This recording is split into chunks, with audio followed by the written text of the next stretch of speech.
Hi, it's Datache, and I've been thinking, everyone loves a good crossover, right?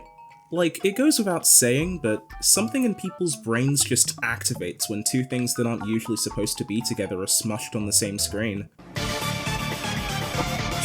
Whether it's characters from different series, genres, or even companies. And that's the area we're talking about today. Back in the 90s, Super Mario and Sonic the Hedgehog were competing mascots in the console war between Nintendo and Sega.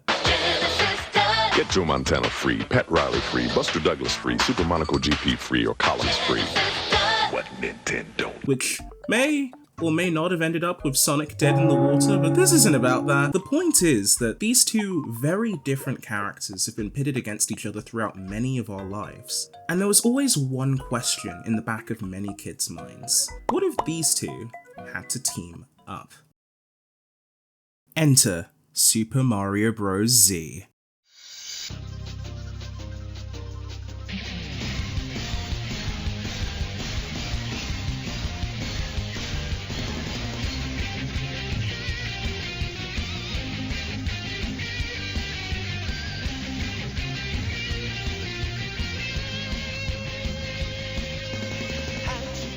This is the brainchild of hobbyist sprite animator Mark Haynes from back in 2006.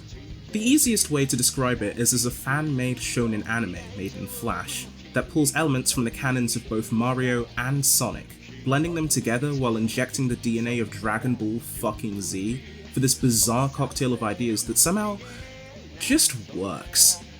It follows the Mario Bros, whose world is turned upside down when two hedgehogs from another dimension, Sonic and Shadow, arrive in search of the 7 Chaos Emeralds, powerful artifacts from their world which, in the wrong hands, could spell the end of the world.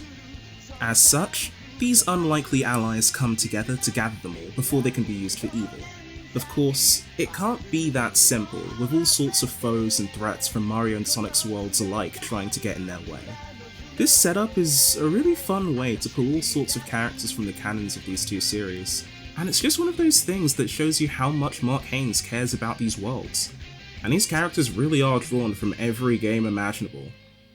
There's references spanning across the mainline games of both series, a lot from the Mario RPGs, like the Paper Mario games or Super Mario RPG itself, to some really obscure picks, like the Sky Pop from Super Mario Land, which, despite being one of the best-selling video games ever, isn't exactly one you hear people talking about. It's also interesting because up until this point, most fan crossovers had these two beating the ever-loving shit out of each other. So having these two work together was kind of a flip on conventions.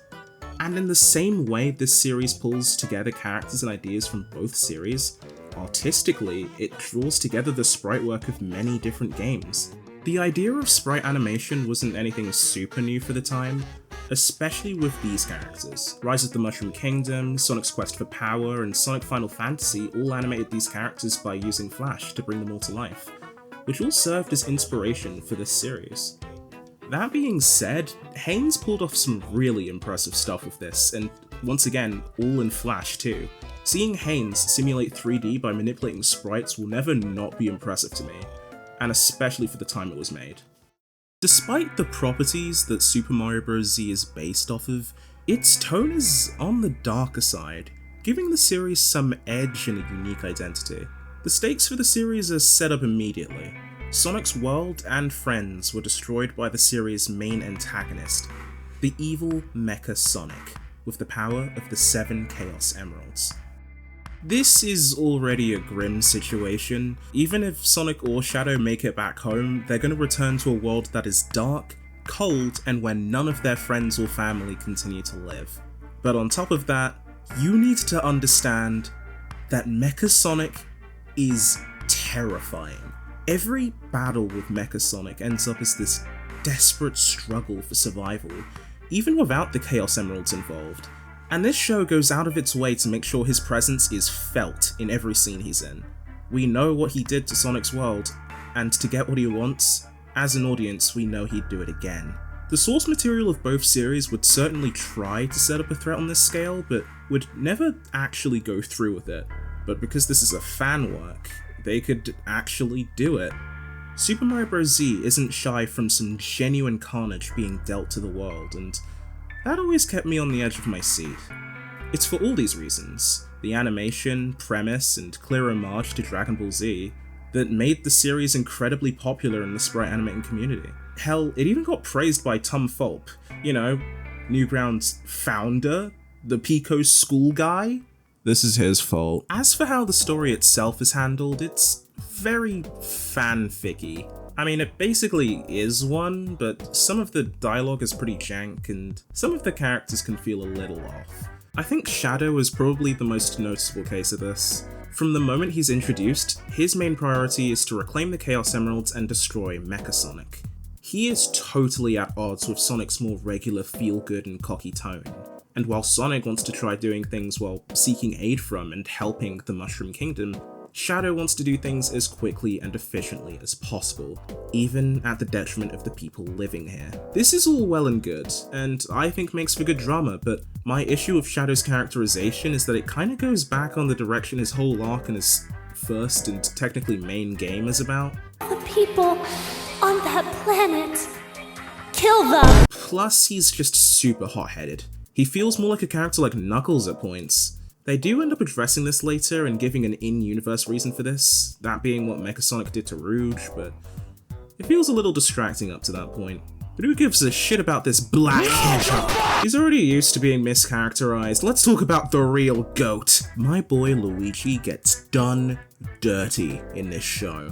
This is what a Mario show would be like if Miyamoto wrote that shit, just a total hater. It's not unusual for this poor man to get the short end of the stick, especially considering the material like the Mario RPGs that this series pulls from. But I feel like the heart of Luigi. You know, a man who's terrified of everything but braves it anyway for the greater good, isn't really present until the show's at its end.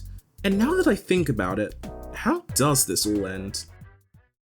Well, the original run of Super Mario Bros. Z was 8 episodes long, and in this time, the Bros and Hedgehogs battled on Yoshi's Island in the Pipe Maze, fought through and escaped the Minus World from Mario Bros. 1 and gathered several of the 7 Chaos Emeralds, only to learn Bowser and a mysterious egg-shaped man who has been silhouetted for some reason had kidnapped Princess Peach, essentially making a trap to get the emeralds off of them. Shadow is, as you'd expect, against any plan to retrieve her, and decides to go brood off on his own for a while the others storm Bowser's brand new airship. Look, a lot of things happen here. Many cool things.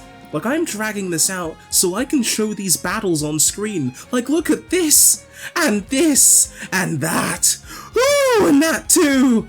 How the hell did we manage to make Sonic picking up the Fire Flower into such a spectacle? It's so fun to watch this group just let loose like this, even if it's just for a bit. Since a new foe, Basilisk, shows up, a Koopa with a snake motif, despite being a, turtle, who turns the majority of the group to stone, so he and Mario can have a 1v1. It's really funny because I know I'm supposed to take the fact Basilisk is trying to get revenge for Mario killing his buddy in World 8 seriously or whatever, but like, does this look like a man of mercy? What were you expecting? Those are the eyes of a deranged psychopath. As for how this fight goes, well, we don't know. The last full episode of the original series, episode 8, was released in 2009, and while episode 9 was mentioned offhand for a few years and we got a sneak preview of it, it'd be in 2012 when Haynes would formally announce the series' cancellation. Over the next few years, he'd be quite open about how his mental health issues were affecting his drive to keep making more content. The stress from fans asking for more being cited as one of the reasons that his fun hobby started to feel like a job. It really does suck that things ended like this, and on such an admittedly unsatisfying note, but sometimes that's just life. Sometimes your scope creeps out of control, or you lose interest in something you've been planning for a long time, and that's okay. I don't think I could fault Haynes for that. But despite the likelihood Super Mario Bros. Z won't come back with its original run, it's left a hell of a mark. To To say that Super Mario Bros. Z would inspire a generation of sprite animators would be a major understatement. Making shonen battle animations online wasn't unheard of, especially with the stick fighting community thriving around that time, but many sprite animated series would take directly after Mario Bros. Z. Like one between Mario and Kirby that also had Kirby right back at you characters, which is an interesting topic of its own right, but that show was interesting to say the least. Unfortunately, a lot of these series didn't tend to go past a single episode. Of course, that's not counting the GOAT, Super Mario Bros. Heroes of the Stars, which is its own entire video. Just know that it's peak and there is nothing more I want to see than it being completed. In more recent years, there's also been a fan reanimated collab for the first few episodes of Super Mario Bros. Z, and tons of fan art and separate reanimations of their own right. It's still something that sits with people, rattling around the inside of their skull like my missing car keys. Wait, what? Even Haynes himself would work on remaking the first few arcs of Super Mario Bros. Z. It's still something I'm kind of mixed on. These remakes were worked on sporadically from 2016 till about 2021, with 2 full episodes coming out in that time. These are stellar, and a massive step up from the original episodes from all those years ago. The animation is really expressive and bouncy, and those dynamic 3D camera movements are even more expanded upon.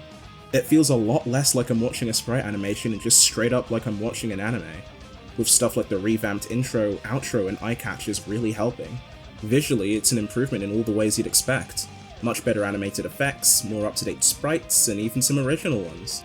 Basically, the reboot episodes is like if Mark Haynes took his damn weighted clothes off and was just allowed to cook at max capacity, and boy did he cook. But note the term reboot. This is more than a simple remake and seeks to implement some changes on the original story, changing its structure to improve on the original vision. Like they have the Mario Kart game the original series started off with changed out for a tournament a la Super Smash Bros, which I think does a better job setting up the tone of the show. They also have Eggman show up way earlier and not silhouetted so he can actually take part in the story to a degree that matters. The writing is also a step up. The dialogue feels much more natural and gives much better characterization to everyone. Shadow feels like just the right amount of aggro for the situation they're in rather than a hothead. Hell, they even have Luigi act in Mario's defense in the first episode. A small thing, but something that acts much more in favor of his actual characterization, which I appreciate. Luigi can be a goofy coward without also literally abandoning his brother. Like, that's the one thing he wouldn't do. There's a whole game series about that. I know from experience that wanting to continually remake your work from when you were a beginner is kind of a trap. Webcomic artists will know the frustration that comes with it. Continually remaking your first chapter or episode and never really moving forward. I'm not saying it's a bad thing he wanted to improve his old work, especially with all the improvements that came along with it. But what I am saying is that we wouldn't have been left on the anticlimactic note if he just picked up where he left off and built to an ending. Although in his defense, I know that stuff isn't that easy, since inspiration is hard to come by and he'd left the series behind for quite a while before he picked it back up. This hasn't really been helped by him struggling to make any money off the series. When Nintendo caught wind of his Patreon, they called out the heavy artillery. As you could expect, it didn't end well. He still seems to be working on the reboot, but we haven't gotten any news of it as of late, and he clearly isn't doing well mentally. But in spite of that, whether he chooses to continue work on the rest of the series or not, I hope he can get some damn rest. So, what the hell are we supposed to take from any of that?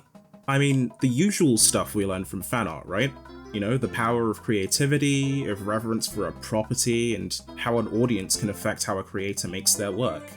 I don't personally see the series continuing in either its original form or reboot anytime soon, but hey, we're talking about it, right? Super Mario Bros. Z may have gone out on a bit of a whimper, but that interpretation of this world isn't dead because of it. There's still a whole lot of people making stuff inspired by that project, and as long as people keep making stuff, those ideas are going to be around for a long time. And who knows, maybe we'll be back here again talking about one of the series' successors. So until then, I'll see you guys in the next one. So, hi! Editing Datache here. Before you click off, I just wanted to let you know that after this video goes up, there should be a poll on my Ko-Fi for what my next video should be. Voting on my Ko-Fi is totally free, so get down there while the poll is still open. The choices are between a Smosh retrospective, an Undertale Yellow review, or a video about Yokai Watch. So come on down to my Ko-Fi and do that. Okay, that's it. Goodbye.